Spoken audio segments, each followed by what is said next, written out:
So my life's journey has been a series of entrepreneurial ventures, each one of which was started in a new industry or a new market with which I was totally unfamiliar at the time.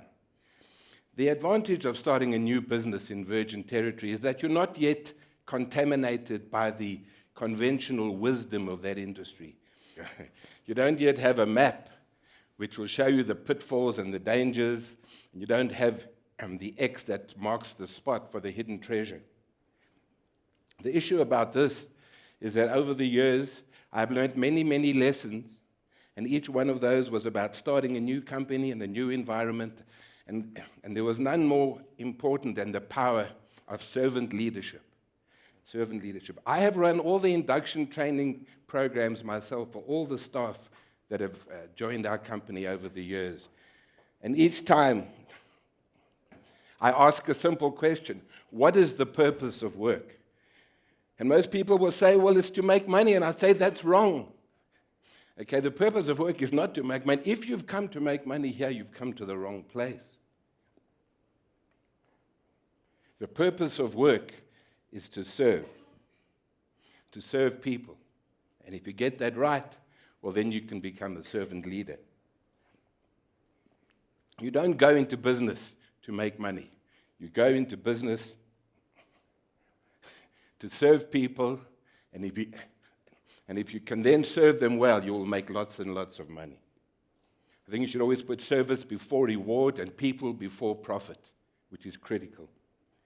I think my life experiences have taught me a lot about servant leadership, but I'd like to take you back to my school as a young boy in a Jewish school, where I had the notion that we, the Jews, were the chosen people of God, which is pretty cool if you're young and you're naive and you're pretty special and you're better than everyone else, and that's great. But then, unfortunately, I went to the Army, or to the Air Force, rather, and it was very different there, because there I met another group of people, okay, white Afrikaans-speaking males, and I fell from hero to zero. In fact, they told me that they were the chosen people of God, which was not cool for a 17-year-old young boy to have to ask some really tough questions, like, who's doing the choosing here, and why is he so confused? So you learn a very powerful lesson, that there is no such thing as a chosen or a superior people. We're all just different. And the sooner we learn to accept and respect and tolerate our differences, the better off our world would be.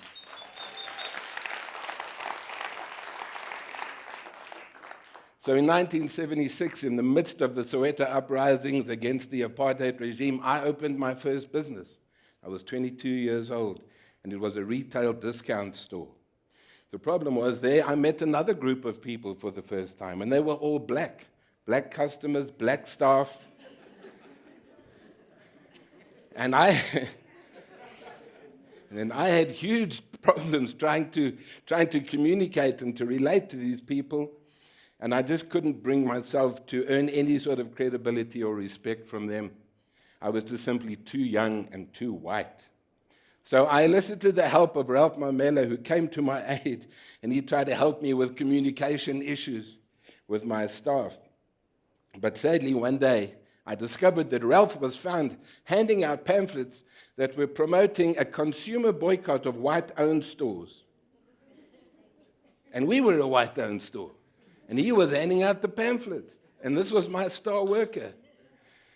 So I called him in, and I spoke to him like a father, and I said, what have you done? How can you do this to me? And he said, you know what? I enjoy working here, Ian, and I thank you for the opportunity. But at the end of the day, when I go home, my life is like hell. I get harassed by the police every single day, and I don't know from one day to the next if I, myself, my family, or my friends might be arrested for some or other ridiculous apartheid law. And then he said calmly, I would do it again, because for me it's freedom first and work second, and I'm so sorry. Well, that was another powerful lesson for me, that you cannot ignore the socio-political environment in which your employees have to live.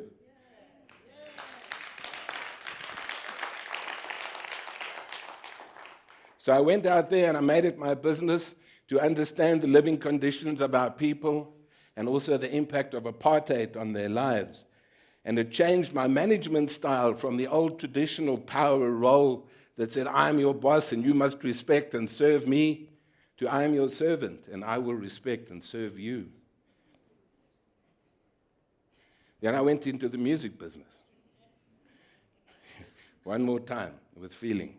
And I was fortunate enough to work with some iconic exiled South African musicians, Leto Mbulu, Kaifa Semenya, and Hugh Masekela. Fantastic musicians. And there I was exposed to another world, the politicized world beyond our borders and the struggle out there. And there I had a guy that I worked with, Stanley Nkosi. He was our promotions manager. And we used to travel around South Africa promoting the music. And one day we found ourselves in Middelburg in the old Eastern Transvaal, looking for a place to have lunch. So we go in there, but we can't find a place to have lunch because nobody will take black people, which was really embarrassing and awkward for me. And eventually we were forced to sit in our car in a roadhouse and have lunch. And the waiter comes up and we ordered 2 hamburgers and 2 cold drinks. It was all fine up until then, and he comes back. Yeah, with 2 hamburgers and 2 cold drinks, but one of the hamburgers is on a plate and the other one's on a paper plate. And one of the cold drinks is in a glass and the other one's in a little polystyrene half-torn cup. So Stanley was older than me. I thought, well, I'll just give him the plate and the glass and I'll eat off the paper material. Much to the dismay of the owner of this establishment, who was so far right you have to send out a search party to find him. So we decided enough is enough. I mean, the guy's shouting there about black people eating off his plates. So we decided to get out and do something. I was dressed in my jeans and tackies as always. Stanley had a jacket and tie on that day. So we reversed the roles, and I went up to the racists, and I played the humble, rural African servant, and I said, "Nyabonga Baba." And he looked at me. And then Stanley stepped up to the plate, straightened his jacket, pulled up his tie, and pointed a finger in his face. He said, "Don't you ever treat my white boy like that again."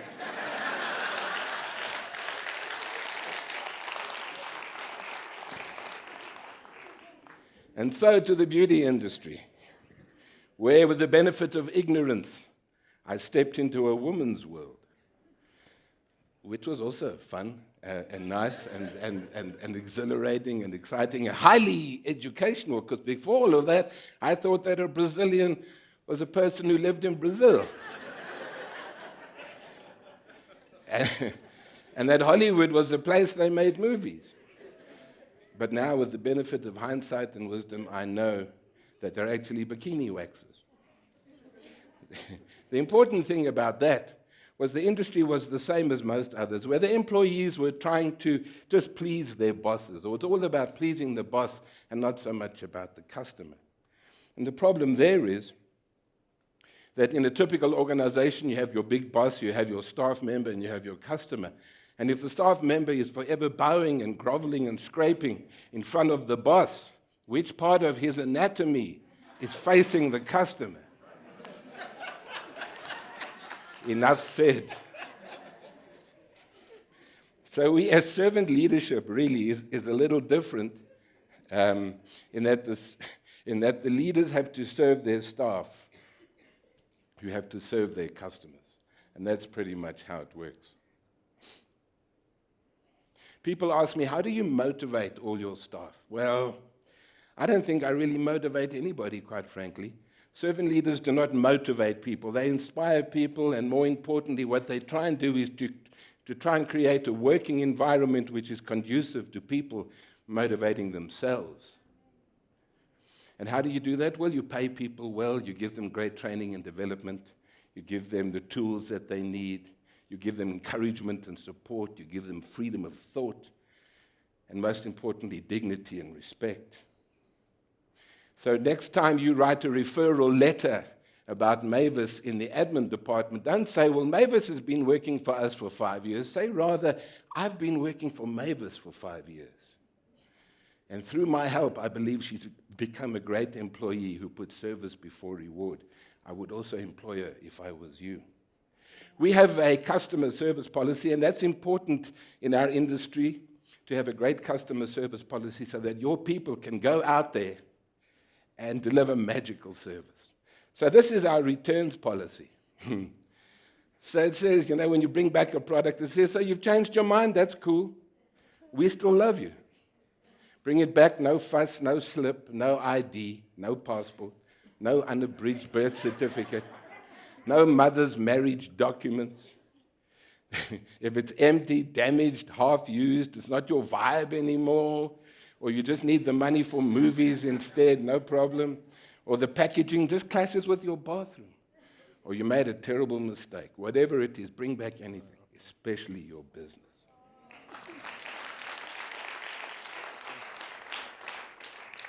So contrary to popular belief, the most important person in your business is not your customer.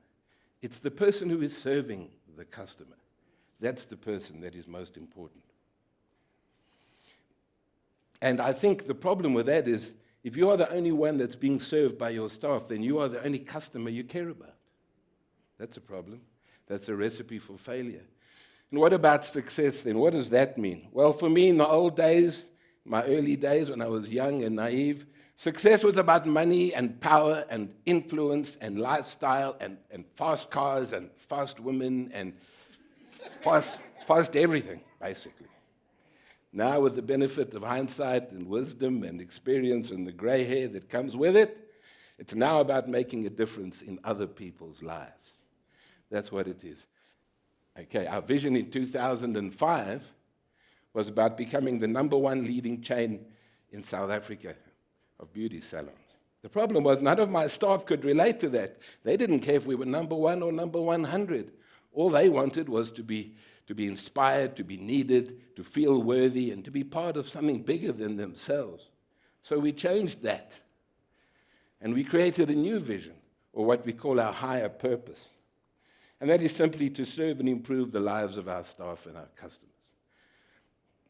So in our business, the people out there who are doing the treatments, the beauty therapists and the nail technicians, they see themselves as more than that. They see themselves as out there helping people to feel good about themselves.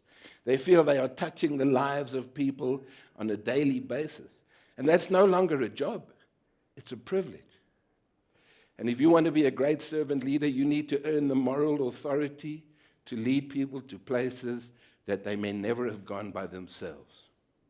You need to create a place of safety where people can speak freely without fear of victimization and where they can speak the truth without blame or judgment.